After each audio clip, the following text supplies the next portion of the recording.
بهتره نسبت به رشته‌هایی مثل فیزیوتراپی، رادیولوژی، حتی پزشکی میتونم بگم که نسبت به اونا بهتر. شب امتحان چی بخوریم؟ مثلا صبح امتحان چی بخوریم که بازدهیمون بهتر؟ با کنکور هرچی نوشابه انرژیز رو میخوردم که مثلا روزه بگیریم خوبه. سابسکرایب اونم باید رعایت کنی. آره زنگوله هم بزنیم که بروز میشه فیلممون. سلام، خیلی خوش اومدیم به این ویدیو. من صمدم، اینجا کانال دکتر سمیه. امروز با یکی از دوستای خیلی خوبم میخوایم که در مورد رشتهشون، در مورد تغذیه صحبت بکنیم. خب اول سلام، همینجور خوبی؟ مرسی، ممنون. من امین پایدار هستم، متخصص تغذیه، فارغ التحصیل از دانشگاه شهید بهشتی. خوشحالم که تو این برنامه حضور دارم. مرسی که دعوتمون رو پذیرفتید. آقا میگن که وقتی که میخواین در یه موردی حرف بزنین، در مورد یه رشته اطلاعاتی کسب بکنین، به جای اینکه از دانشجوها بپرسین، از کسایی بپرسین که تازه فارغ التحصیل شدن، تازه تو اون فیلد دارن کار میکنن، چون که شما درآمد اون رشته، درآمد اون کار رو مثلا برین از متخصصین چه میدونم 10-20 سال قبل بپرسین، اون برای شما مثلا یه دیدگاه خوبی نمیده شاید. به این علتی که خودت اول خواستی که وارد این رشته بشی و اینکه چه سالی اصلا وارد شدی؟ من ورودی 1400 مهر هستم. اون وقتی که ما وارد شدیم شناخت کافی نداشتیم، یعنی اینجوری بود که من فقط به مباحث شیمی و زیست و اینا علاقه داشتم و گفتم تجربی برم و دیدم که مثلا علاقه اینجاست. بعدش اطرافیان من، یکی از افرادی که نزدیک به من بود، استاد دانشگاه این رشته بود، به من تشویقم کرد که برم تو این رشته و گفت که برو، چون مطب داشت و درآمدی که من میدیدم داشت از اون مطبه ور میداشت و برای خودش درآمدزایی میکرد، خیلی قابل توجه بود. که به مرور زمان اومدیم تو این رشته. یه سال اول من باز این رشته رو زده بودم، ولی پردیسش رو زده بودم و یه سال پشت موندم و این رشته رو باز زدم، ولی روزانه گفتم که قسمت ما اینه، میریم این رشته رو میخونیم. چون بچه‌ها خب میدونین که شهید بهشتی خوندن درسش رو، یعنی منظورم اینه که آپشن‌های خیلی زیادی داشت و دستت باز بود، یعنی منظورم بله تو رشته‌های پیراپزشکی اینا خیلی، و از جمله اون این نشون میده که خب از جمله اون افرادی بودن که خب با علاقه اومدن این رشته رو و قطعا هم حالا ان شاءالله که خوب خواهد بود. میخوام بپرسم که توی این فیلد تغذیه چه کارهایی میشه کرد؟ چون ما فقط رو میدونیم که مثلا یکی مطب میزنه میشینه توی مطبش، ولی خب کارهای دیگه ای هم میشه کرد. بر اساس اون تقسیم بندی گروه ها و گرایش های رشته‌ای که ما داریم، ما یه تغذیه بالین داریم، کنار دکتر و پزشک متخصص غدد، دیابت رو ارجاع میده به ما. تغذیه بالین اینا رو رژیم دهیشون و بررسی غذاشون و تا میزان انسولینشون تنظیم بشه، میزان قند خونشون تنظیم بشه، ناراحتی‌های گوارشی از جمله اسهال و یبوست و همه اینا که تغذیه میتونه تو اونا نقش داشته باشه. این یک گرایشی از تغذیه است که خیلی معروفه و مردم به این خیلی علاقه دارن. گرایش‌های دیگه ما تحقیقاتیه، مثل تغذیه سلولی مولکولی که بیشتر تحقیقاتی هن رو حوزه‌های مختلف، چه ژنتیک چه بعدهای بیوشیمیایی، همه اینا هستن. بعدش یه بعد دیگه هم که هست سیاستگذاری غذا و تغذیه است که مربوط به تغذیه جامعه میشه. همه اینا میتونن تو سازمان غذا و دارو، دفتر بهبود تغذیه، همه اینا کاریابی برای فارغ التحصیل این گرایش هست که ممکنه هر کسی بر اساس علایقی داره میره به گرایشی که دوست داره اینجا تحقیقات میکنه، یا میره سیاستگذاری یا میره بالین. همه به جای خودشونو دارن و درآمدزایی‌های مختلف وجود داره تو هر کدوم. من خودم هم خیلی دوست داشتم کلا رشته تغذیه رو. یکیش این که میتونی مستقل فعالیت بکنی. بله. مثلا اینکه مثلا مثل بقیه پیراپزشکی یا خیلیشون خوب به هر حال باید حتما یه ارگانی باشه که مثلا اونجا فعالیت بکنه. تو میتونی نوار تغذیه مطب بزنی. یه چیزی هم که حالا نمیدونم کسایی که حالا در وهله مثلا انتخاب رشته هستن و این ویدیو رو میبینن نمیدونم میدونن که یا نه، توی حالا بیمارستان تقریبا واسه اکثر مریض ها یه دکتر تغذیه هم هستش، یعنی مشاوره نوشته میشه. مثلا مریضایی که سوختگی باشن، همه مریض‌های ICU، همه مریض‌های سوختگی و اکثر مریضایی که مثلا دیابت و اینا داشته باشن، حتما واسهشون یه رژیم درمانگر هم توسط یه رژیم درمانگر هم توی بیمارستان میشن. یعنی منظورم اینه که توی محیط خود بیمارستان بله. فعالیت میتونن که داشته باشن، چون بعضی خوب میخوان که تو اون جو باشن. بله، تو کار بالین میتونن فعالیت داشته باشن. یه بخشی از تغذیه هم خدمات غذاییه که تو بیمارستان حضور دارن. میزان چقدر غذا، چقدر مواد غذایی انبار میاد و به هر کدوم از مثلا بعضی‌ها مثلا MPO باید باشن، چیزی نباید بخورن، همه اینا رو خدمات غذایی چک میکنه، لیستشو داره. همه اینا دست خدمات غذایی که کارشناسای تغذیه‌مون انجام میدن.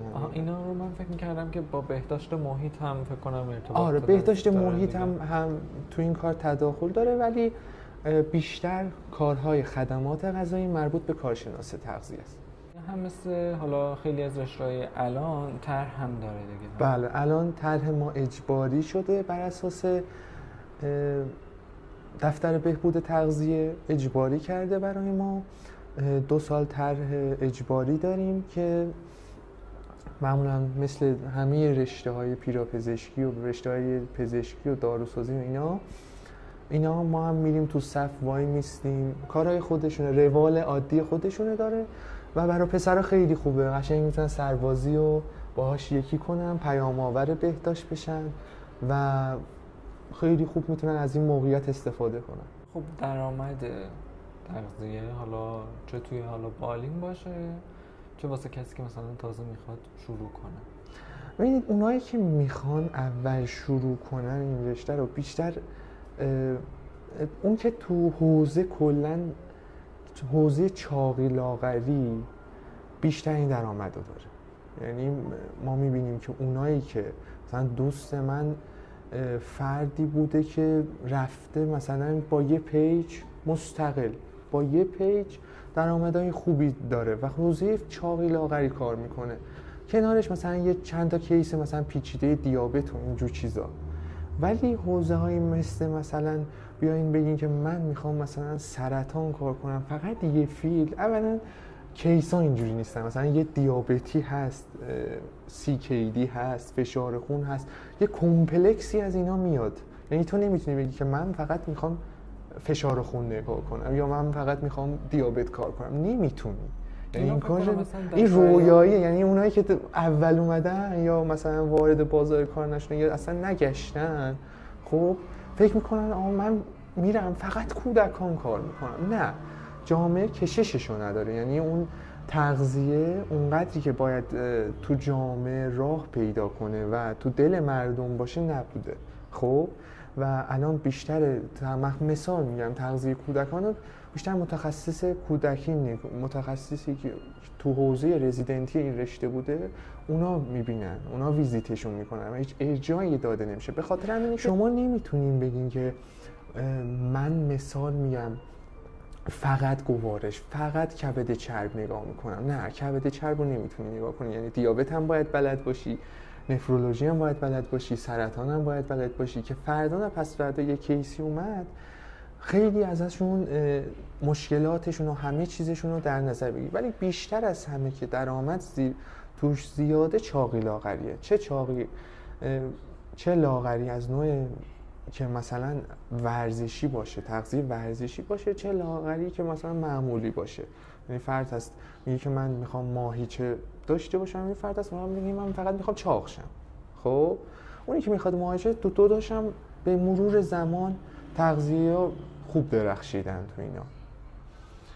من حس میکنم که آخه اصلا بچه‌ها اصلا شاید در جریان نیستن که مثلا کسایی هستن، چون الان یه تعداد مثلا کمی از متخصصین تغذیه هستن که مثلا توی فیلد خاص کار میکنن. پس این امکان پذیره دیگه. یعنی اینا چطور میشه؟ یعنی مثلا چه میدونم ارشدشون فرق میکنه یا چطور میشه که یکی فقط توی مثلا سرطان کار میکنه، یکی فقط اینا مثلا بیشتر موقعیتیه که افتاده. یعنی شما وقتی مثلا تو ارشد، ببین همه اونایی که ارشد تغذیه بالینی میخونن همه چیزو بلدن. یعنی گفتم اصول همه چیزو بلد بودنه. چون میگم کیسی میاد همه چی داره. یعنی تو نمیتونی بگی که من امروز اینو نگاه میکنم، اینجوری نیست. تو باید حداقل یه بیسیکایی رو بلد باشی. ولی میای وقتی میگی مثلا میخوام گوارش کودکان کار کنم یا گوارش کار کنم، در کنار مثلا یه متخصصی هستی که بهت ارجاع میده. بیشتر اینطوری میشه که تو وارد این حوزه میشی. از لحاظ تحقیقاتی مثلا کسایی هستن که تو دوران ارشدشون فقط تو حوزه دیابت بودن، ارتباطشون با بیماری های دیگه، یا نوع غذاهایی که میتونه این پیک انسولین رو تنظیم کنه، یا همین مواردی که در مورد دیابت هست، یا تو سرطان چطوری ما کاشکسی رو از بین ببریم. کاشکسی هایی که واقعا بیشتر مردم سرطانی باهاش مبتلا هستن و یه نکته کلیدیه برای اونایی که رژیم درمانگر، یعنی خیلی حیاتیه و اونایی که آنکولوژیستا اینو درک کردن و میدونن که این به سمت سوء تغذیه یا کاشکسی بره مشکلشون 10 برابر میشه و به یه کارشناس تغذیه ارجاع میدن. کلا توی حیطه تحقیقات هم که گفتی، خب همیشه میگن که یعنی رشته‌های علوم پایه کلا واسه چه می‌دونم مهاجرت و مقاله نویسی و اینا خیلی خوبن. الان هم که دیگه مثل زمان ما نیست. زمان ما هم شاید بودا ولی من در جریان نبودم، ولی الان خیلی از بچه‌ها من میبینم که میگن که مثلا نه ما میخوایم یه چیزی رو بخونیم که فقط بتونیم مثلا مهاجرت بکنیم. دکتر جان من چند تا چیزو بگم. بعضی رشته ها خب مثل فیزیوتراپی رشته هایی هستن که بیشتر عملی هستن. حتی شما به این استاداشون اچ ایندکسشون نگاه کنی 5 6 10 سرشون 20 مثلا خیلی خفنشون 25 ایناست. خب اچ ایندکس چیه؟ شاید بعضی ندونن. اچ ایندکس شما یه نوع رتبه بندی بین ریسرچرها. خب یعنی ریسرچری که اچ ایندکسش بالاتر باشه بیشتر مقاله استناد شده به کاراش و بیشتر امتیاز گرفته، یه نوع امتیاز دهیه. خب اینجوری در نظر. بعضی رشته ها مثل فیزیوتراپی تحقیقاتی نیستن، هستن و میشه تحقیق کرد توشون، مثل رادیولوژی، مثل فیزیوتراپی. ولی بعضی رشته ها مثل رشته ژنتیک، خب این رشته ها بیشتر عملی نیستن، برخلاف رشته هایی هستن که تحقیقاتی هستن. خب و چون رشته تغذیه خوشبختانه دو سویه رو داره، یعنی هم عملی شما وارد حوزه رژیم درمانگری میشین و هم تحقیقاتی رو داره. یعنی ما فردی هست تو این حوزه که اچ ایندکسش 70، یعنی استاد من بوده که اچ ایندکسش 55، یعنی از لحاظ ریسرچ و اینا کارهاش مقاله‌هاش استناد میگیره. به خاطر همین تو این حوزه یه میتونیم بگیم رشته‌ایه که ریسرچ بیسته. خب این ولی بعضی گرایش‌های مثل سلولی مولکولی که خیلی ریسرچ بیس هستن، یعنی در حد لالیگا ریسرچ بیسن. یعنی شما اینا فقط ریسرچن، تکنیک‌های آزمایشگاهی، فقط اینجور چیزا هستن. ولی بعضی گرایش‌ها مثل تغذیه بالینی اینا بیشتر تو حوزه رژیم درمانگری هستن. درسته ریسرچشون پایان نامه کار میکنن، همه اینا هستن، ولی نسبت به علوم تغذیه و تغذیه سلولی مولکولی خیلی کمتر. پس در کل واسه مهاجرت بهتره نسبت به رشته‌هایی مثل فیزیوتراپی، رادیولوژی، حتی پزشکی میتونم بگم که نسبت به اونا بهتر. نسبت به پزشکی که 100% بهتره واسه مهاجرت. خب ولی در مورد درآمد خیلی دوست دارن که مثلا یه عددی بدونن، مثلا بخوان که بیان نیان. ببین اون جایی که کار میکنه مهمه. یعنی فرد هست سیاستگذاری غذا و تغذیه خونده، الان استاد دانشگاه شده، یه درآمد 30-40 تومانی داره. خب فرد هست و الان دفتر بهبود تغذیه کار میکنه، 20 میلیون داره. ولی اونی که مثلا میخواد حوزه رژیم درمانگری رو فالو کنه و پشتش بره، حق ویزیت 150,000 تومنه، ولی افرادی هستن که تو آنلاین رژیم میدن 1,000,000 تومن. خب یعنی درآمدهای نجومی هم توش هست. مونده که خودت چند باشی، خودت تو این کار چقدر مهارت داشته باشی، چقدر بتونی افرادو جذب کنی، مارکتینگ، همه اینا هستن دیگه. خیلی الان آنلاین کار میکنن. آره خیلی الان آنلاین کار میکنن. من اصلا فرد میشناسم که یعنی اینجوری میشه گفت که باید پیج داشته باشه انگار توی فیلد مثلا. آره دیگه باید یه جوری مشتری رو جذب کنی. آره یا باید اونجوری باشه یا یه نفر بهت ارجاع بده. ارجاع دادم که ما گفتیم همیشه تو بالین کنار پزشکا هستیم، یعنی کنار دکتر جان هستیم. دکتر مثلا امروز سلام میدونه به ما 2 تا ارجاع میده، اگه دوست نداشتم ارجاع نمیده. نه خب فقط اونجوری نیست. الان خودشون ملت خودشون خیلی دیگه خصوصا دم عید الان که داریم این ویدیو رو میگیریم 2 روز مونده به عید، الان دیگه همه میخوان که توی 2 روز مونده آره میخوان لاغر شن. ولی تعرفه هایی مثلا من خودم یه بار رفتم چیز متخصص هستیه، بعد اول یه دونه این بادی شدیم، فکر کنم 100 یا 150 بود، بعد یه دونه ویزیت شدیم، بعد هم نمیدونم فکر کنم 300-400 تومن پیاده شدیم دیگه فکر کنم. یعنی آره دیگه اون حتما نبود، پارسال بود. ببین بعضی از رژیم درمانگرا خب دستگاه میارن، دستگاه لاغری میارن، مثلا کویتیشن مثل بعدش آره خیلی دستگاه مختلفی، عارف خیلی کرایو همه چیزا رو داریم. همه مثلا بر اساس کرایو بر اساس سرد کردن، عارف بر اساس میکروویو، همه اینا هستن. یعنی تو اینا حرف نزدیم مثلا یکی طبیعتا یکی اینا رو داشته باشه آره درآمدش میره بالا، یعنی برای هر کدوم یه درآمد. مثلا این بادی که دکتر عرض میکنن یعنی تعرفش 150,000 تومان، یعنی اونم هست.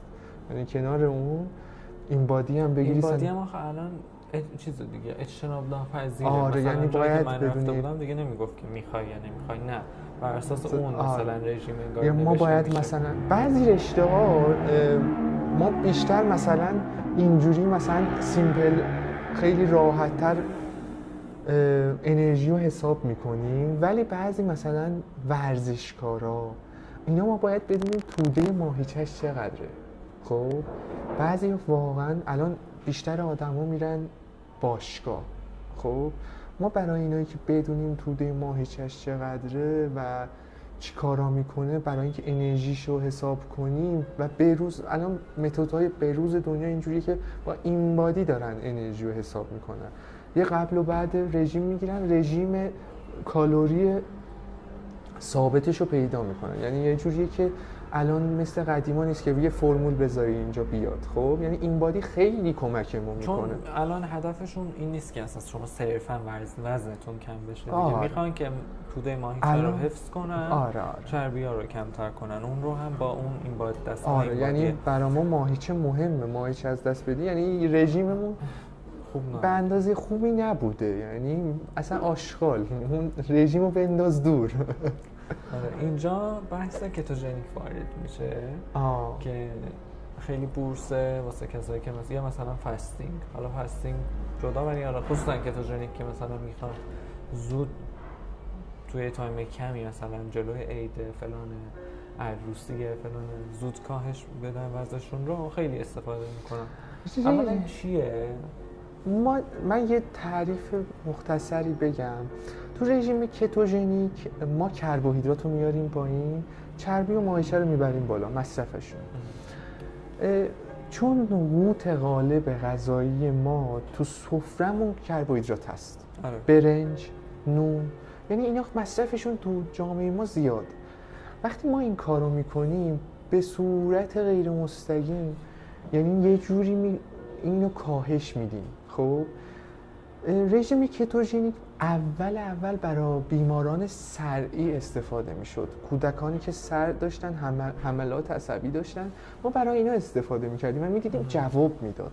ولی به صورت الانی که از اون فرق کرده، الان برای سرطانی هم استفاده میکنن، چون میبینن تومورا گلوکوز نیاز دارن، اینجا هم مصرف گلوکوز کمه.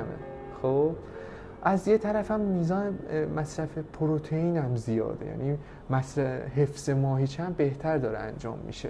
خب و چون چربی سیری پذیری بیشتری داره، یعنی شما با کم خوردن بهتر سیر میشی، راحت میتونی این رژیم رو رعایت کنی.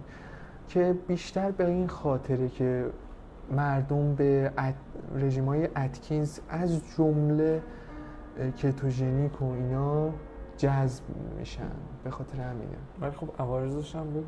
عوارض ببینید اینا رو نمیشه زیاد گرفت، یعنی من اون واسه دوره‌های فکر کنم کوتاه مناسبه. آره دوره‌های کوتاه مناسبه خیلی نمیشه گرفت، یعنی شما لایف استایل نمیشه. رژیم درمانگری اینه که لایف استایل فردا تغییر بدی. وقتی تو فردا پس فردا این رژیم رو گذاشت کنار، باز برگرده همین چربی و ماهیچه، چه کاری اصلا رژیم رو نگیر. خب ما یو افکت داریم، یعنی هی فردهایی هستن که رژیم میگیرم بعدش برمیگرده، رژیم میگیرم بعدش برمیگرده. این به بدن، به متابولیک ما ضرر میرسونه. به نظر من اون کارو نکنه بهتره، چون رژیم نگرفتنش بهتر از اینه که رژیم بگیره. آره ما بچه کلا 2 واحد تغذیه ما پاس میکنیم. بعد اونجا همیشه مثلا استاده میگفتش که کلا اصلا چیزی نباید به عنوان مثلا این رژیمی که الان جا افتاده مثلا بین همه باشه دیگه، هم باید اون یه مثلا چند تا اصول مثلا پایه‌ایه، مثلا چطور بخوریم و اینا رو بدونن، اونا رو رعایت بکنن، که مثلا یه ماه اینجوری بخورم، یا مثلا میگه اگه که مثلا تو رژیمی داشته باشی که مثلا یه ماه فقط بتونی اون رو ادامه بدی، در توان ادامه دادنش رو نداشته باشی، اون خوب نیست. یعنی شما باید کلا مدلش رو عوض کنی. آره کلا لایف استایل تو عوض کنی. بدونی که آقا من مثلا هر روز باید 8 لیوان آب بخورم. این یه چیز ساده. این همین الان که این 8 لیوان آب رو حالا متخصصین طب سنتی باهاش مخالفن. آره یه چیز ساده است. 8 لیوان آب که نه، هر وقت که تشنه شدیم آب بخوریم، هر وقت که تو تغذیه ورزشی که مطمئنم میگن این غلطه، نباید بذاری به تشنگی برسه، چون متابولیسم میاد پایین. اصلا با ماهیچه شوخی نداریم. خب ولی کلا تو بیماری‌های مثل کلیوی اینا هم که آب خیلی مهمه، یعنی اونجوری هم نیست که تو بیای بگی که هر وقت تشنه شدی، ولی کلا یه چیز ساده است که 6 الی 8 لیوان ما گفتیم آب باید بخوریم. یه چیز ساده است، خیلی از خونه ها رعایت نمیشه. یه لایف استایل راحت میتونی چنج کنی، یعنی تو میتونی خیلی تغییرات ایجاد کنی. ما یه دوست عزیزی هم داریم توی پشت صحنه که قرار بود که به ما کمک کنه، هی ویدیو رو کات میکنه. خب من میخواستم بپرسم که الان یه نفر میخواد لاغر بشه، هم سریع لاغر بشه، هم ماهیچه‌اش نمیدونم باشه، چی کار باید بکنه؟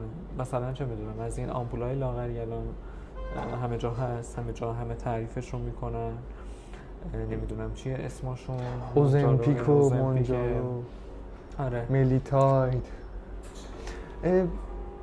در مورد داروهای لاغر اینجوری بگم که ببینید برای همه نباید مثلا بگیم.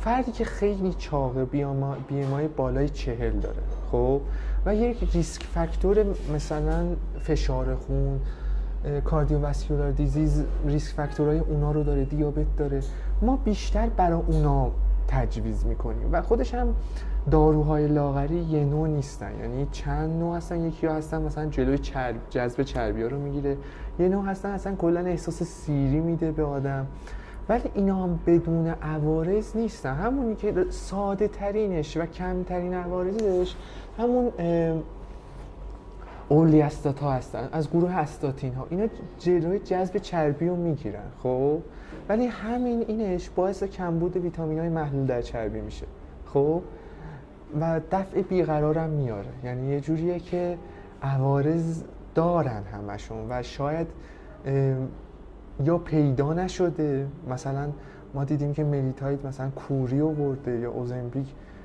یا هم مافیایی که پشتش هست نمیذاره بفهمیم. الان مافیای داروسازی چیز کمی نیست، خب خودت هم میدونی مافیای داروسازی چیز کمی نیست. به خاطر همینه که حالا اوزمپیکو مثلا میگن که آرزویی نداره. آره تا حالا نداشت. خودش هم ما مثلا شاید یه چند تا مقاله بیاد بیرون، ما اصلا روال درمان اینه، یعنی با یه مقاله استناد نمی‌کنن. خودت هم می‌دونی مثلا تو اومدن امروز بهت گفتن این دارو این کارو میکنه، با یه مقاله حرف نمیزنیم، حتی با یه متاآنالیز هم حرف نمیزنیم. ما تا وقتی وارد گایدلاینامون نشده هیچ کاری نمی‌کنیم. یعنی ما باید بر اساس پروتکل عمل کنیم. همونطور که نشدن این آره نه اونجوری که مثلا بگن ضرر دارن نشده. بگن که هست دیگه. آره مثلا هست یه پروتکلی هست که میگه با تو بی ام آیت بالای 40 باشه و ریسک فاکتور داشته باشه از داروهای لاغری استفاده کن. اجازهشو داری. همه اینا هستن. در مورد فستینگ چی؟ در مورد فستینگ هم فستینگ خیلی جر و بحث داره. به خاطر هم مثلا در مورد روزه گرفتن چی؟ اینم الان به ذهنم اومد. روزه گرفتن و فستینگ فرق داره. اولا فستینگ چند نوعه. اونی که روزه گرفتن اینی که فستینگ ما حرف بزنیم اینترمیتینگ فستینگه. تو اینترمیتینگ فستینگ ما میتونیم آب معدنی بخوریم صبح، فقط حق گرفتن درشت مغذی‌ها و اینجور چیزا رو نداریم. خب ولی تو روزه‌داری دیگه کلا خودت میگه آب نمیتونی بخوری، خودش هم ساعتش مشخص نیست، ولی ما تو فستینگ 16 ساعته 8 ساعته داریم 12 ساعته داریم، یعنی ساعتش دست خود ماست. یعنی ما ساعت به ساعت هم بررسی میکنیم، چون زیاد باشه ضرر میرسونه. اینجوری بهت بگم که فستینگ از هر بعدی دارن نگاه میکنن. الان بحث بروز انشالله یه روزم در مورد فستینگ حرف میزنیم. یه بحث اتوفاژی داره، یعنی سیستم ایمنی رو میبره بالا، تقویت میکنه که ثابت شده است. الان بحث اتوفاژی فستینگ ثابت شده است. خب از لحاظ تغذیه‌ای نگاه کنیم، نگاه میکنیم کتون بادی تولید میشه که برای مغز خوبه، خیلی خوبه، چیز خوبیه. ما حتی اینو میگم، ما فستینگ میمیتینگ دایت داریم برای اونایی که کموتراپی میشن میدیم. خب اونایی که کموتراپی میشن میدیم و اثر داروهای شیمی درمانی رو چند برابر کردن. یعنی ما انقدر سیستم ایمنی، انقدر فستینگ تو این کار به ما کمک کرده که ما میتونیم کارهای اثر شیمی درمانی چند برابر کنیم. اثر سینرژیتیک داره. یه دونه فستینگ میمیتینگ دایت، یه نوع خاصی از فستینگ. خب فهمیدم، ولی من بیشتر در مورد مثلا چه میدونم مردم عادی میگم، مثلا خوبه مثلا هر فستینگ آره باید فستینگ بگیرن. به نظر من هر چطوری مثلا دوره‌ایه یا مثلا ما گفتم انواعشو داریم. ما فستینگ 5-2 داریم، یعنی تو یه هفته 5 روز رژیم میگیری، 2 روز 5 روز رژیم غیر عادی تو داری، 2 روز رژیم فستینگ تو داری. فستینگ خیلی اونایی که از استوپ وزنی داشتن، مثلا یه فردی هست میبینی رژیم گرفته تو یه وزن دیگه کم نمیشه، خب دیگه کم نمیشه، یعنی کارش نمیشه که رفته تو استوپ وزنی، متابولیکش اومده پایین، خیلی دلیل داره. فستینگ برای اینجور افراد خیلی خوبه، خیلی یه رژیم عالی، پشتش هم حاشیه زیاده، یعنی اینجوری نیست که پشتش حاشیه نباشه، یه رژیم فوق‌العاده پرحاشیه است. مثلا اونایی که استوپ وزنی دارن اونا خیلی براشون خوبه، یعنی فرد هست دیگه از این وزن دیگه لاغر نمیشه. وقتی لاغر نمیشه ما میایم میگیم که شما یه چند روز فستینگ بگیر. وقتی که فستینگ رو میگیره میبینیم که از اون قفل در رو باز کردیم فستینگه و طبق روال لاغریشو ادامه میدیم. الان مثلا چه میدونم، مثلا من خودم نگرفتم تا حالا، نمیدونم مثلا چطوریه. اگه بخوام بگیرم مثلا ساده ترینش که من مثلا بخوام اجرا کنم ساده ترینش 12 ساعت هست، یعنی 12 ساعت فستی، هیچی نمی‌خوریم به جز آب. اینا ساعت 12 شب میخوام، 12 ظهر یه صبحونه رو انگار 12 صبح میخوری؟ مونده به اون کسی که رژیمو تنظیم میکنه. یعنی مثلا فرد از ناهار صبحونه می‌خوری؟ فرد از صبحونه میذاره، فرد از ناهار میذاره.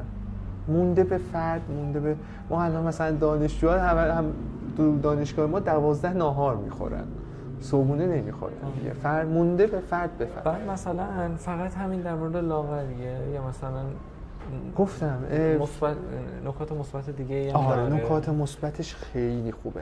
فستینگ گفتم یه نوع رژیم فستینگ میتینگ دایت، یه نوعی از فستینگه، همراه با شیمی درمانی انجام میشه. واسه ما، واسه شما اینجوری بگم که گفتم یه بخش اتوفاژی است که سیستم ایمنی رو تقویت میکنه. بخش روانیش هم هست که میگم باعث افزایش اراده فرد میشه. خب فستینگ کلا یه چیز بحث داری، یعنی باید یه ساعت میتونیم در موردش حرف بزنیم. خب و پشتش هم کسایی هستن مثلا اونایی که اوت میل اینا میسازن مخالف اینا، یعنی شرکت هایی هستن که خوراک های صبحونه میسازن. چون این صبحونه معمولا هست میشه اینا مخالف اینجور چیز هستن. حتی ما یه مقاله داشتیم تو آمریکا چاپ شده بود که میگفت که فاکتورهای لیپیدی و لیپید پروفایل رو بدتر کرده. خب پروفایل لیپیدی و چربی رو بدتر کرده. به خاطر همینه میگن که پشتش خیلی حاشیه است. ولی اونی که ثابت شده است و اون چیزایی که ثابت شده است 5-2 16-8 اینا که رژیم درمانگر خودشون میدونن کدوم استفاده کنن، اونایی که ثابت شده است برای مردم خیلی خوبه، خیلی خوبه. یعنی تو هر بعدی ما نتیجه مثبت رو میبینیم. در مورد روزه گرفتن هم از خود منم خیلی میپرسن که مثلا روزه بگیریم خوبه بده؟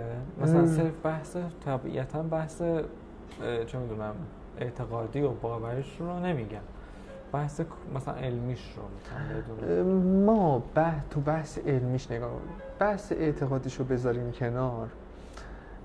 من خودم چون روزه رو میگیرم، خب یه بحث آبش مشکل میاره. یعنی میزان نوشیدن مایعات ما خیلی کم میشه. اگه بتونه فرد بعد اینکه افطار کرد و ماه رمضان و یه رژیم درمانی براش غذا رو تنظیم کنه و اینم بتونه با اونو رعایت کنه، به نظر من مشکلی ایجاد نمیکنه. البته روزه‌داری خود هم تو قرآن اومده و اینجور چیزا برای یه شای خاصی اصلا ضرر داره. مثلا برای افرادی که مثلا مشکل کلیوی دارن ضرر داره. یعنی ما نمیگیم که بریم اونی که مثلا کلیوی CKD دیالیزی اینا مثلا بدنشون میریزه به هم، اینا روزه بهتره که نگیرن. خب ولی در کل برای افراد سالم و اینجور چیزا اگه یه نفر رژیم رعایت شده بهشون بده روزه خوبه. یه نوع فستینگه که اون 8 لیوان رو در طول شب مثلا تقسیم آره میتونه اونجا بخوره. اگه مثلا فرد هست زخم معده داره، اینا مثلا باید رعایت بشن. اونا باید غذاها رو کم و تو تعداد وعده های زیاد بخورن. یعنی وعده برای ما مهمه. اینایی که زخم معده دارن یهو مثلا خیلی غذای بیشتر رو نخورن. همین هستن ورزشکارا، یعنی اینا بحث پروتئینشو به اون مقدار رسوندن واقعا سخته. باید یه رژیم درمانگر کنارشون باشه. چون مثلا فرد هست باید یه دونه هست تو 24 ساعت وقت داشته باشی 160 گرم کالری 160 گرم پروتئین رو تامین کنی برای بدنت. یه دونه هم هست مثلا تو 8 ساعت بتونی مثلا 160 گرم. خیلی سخته، یعنی واقعا اون کار هر کسی نیست. یه سوال آخری هم من داشتم، اونم در مورد این که این سوال خودمه اینه که مثلا شب امتحان چی بخوریم، مثلا صبح امتحان چی بخوریم که بازدهیمون بهتر بشه، مثلا بهتر کار کنه. اینو در موردش اینجوری حرف بزنم. ببین سر جلسه امتحان خب اونی که ثابت شده است گلوکوز مغز زیاد میسوزونه. به خاطر همین یه چیزی قنداری که قند ساده داشته باشه، شکر داشته باشه. خب مثلا شکلاتی، من خودم دوران کنکور اصلا قشنگ نوشابه انرژیزا میخوردم، قشنگ با کنکور هر چی نوشابه انرژیزا میخوردم. خب واقعا انرژیو میبرد بالا، یعنی قشنگ کیف میکردی، سر حال میآورد، بهم انرژی میداد، عالی بود، درجه 1. ولی در مورد قبل امتحان یه چیزی باید بخوریم که نه زیاد سنگینمون کنه. یعنی ببین وقتی ما غذایی میخوریم که سنگین، چربی زیادی داره، گردش خون تو بخش گوارش ما زیاد میشه. خب و فرد احساس سنگینی میکنه و به مغز تقریبا خونرسانی کمتر انجام میشه. خونرسانی نمیشه، کمتر انجام میشه، چون تجمع پیدا میکنه. آره تجمع پیدا میکنه تو گوارش. به خاطر همینه قبل امتحان سعی میکنیم که زیاد سنگین نباشه، چربیای زیادی نداشته باشه، غذا زیاد سنگین نباشه. تو حین جلسه که گفتم براتون، بعدش هم که هرچی دوست داریم بخوریم. نه بس قبلش منظورت اینه که مثلا چه میدونم، نه مثلا بگو مثلا واسه صبحونه مثلا نون پنیرگردو خوبه دیگه. آره نون ولی پنیر مثلا مربا فکر کنم خوب نباشه زیاد. نه مربا هم خوبه، نه کله پاچه بخورم صبح بعدش برم بگیم آقا ما می‌خوایم مثلا یه امتحان قلمچی بدیم. خب من مثلا میگم من خودم تخم مرغو اگر امتحان داشته باشم اصلا آره تخم مرغ هم خودش هم چربیش بالاست هم پروتئینش بالاست، باعث میشه که دستگاه گوارش تو کار باشه، هضم و جذبش مشکل ایجاد میکنه. چیزی که من خودم میخورم همیشه صبح امتحان دوست دارم که نون پنیر بخورم که هم زیاد آدم رو سیر نگه داره چند ساعت و هم که سالم باشه و خوب باشه دیگه. همه درسته دیگه. آره نه خودشونو خوب شناختن. یعنی پزشک این میگه. خب بچه‌ها خیلی ممنونم که دعوتمون رو پذیرفتین. خیلی ممنونم که بچه‌ها تا اینجا این ویدیو رو تماشا کردین. حتما یادتون نره که با لایک و کامنت از این ویدیو و کانال من حمایت بکنین و حتما نظراتتون رو به من بنویسین. سعی می‌کنم که همه نظرات رو جواب بدم. سابسکرایب یادتون. سابسکرایب آره اونم باید رعایت کنی. آره زنگوله هم بزنین که بروز میشه فیلممون. خب پس تا ویدیوی بعدی شما رو به خدا میسپارم. خداحافظ.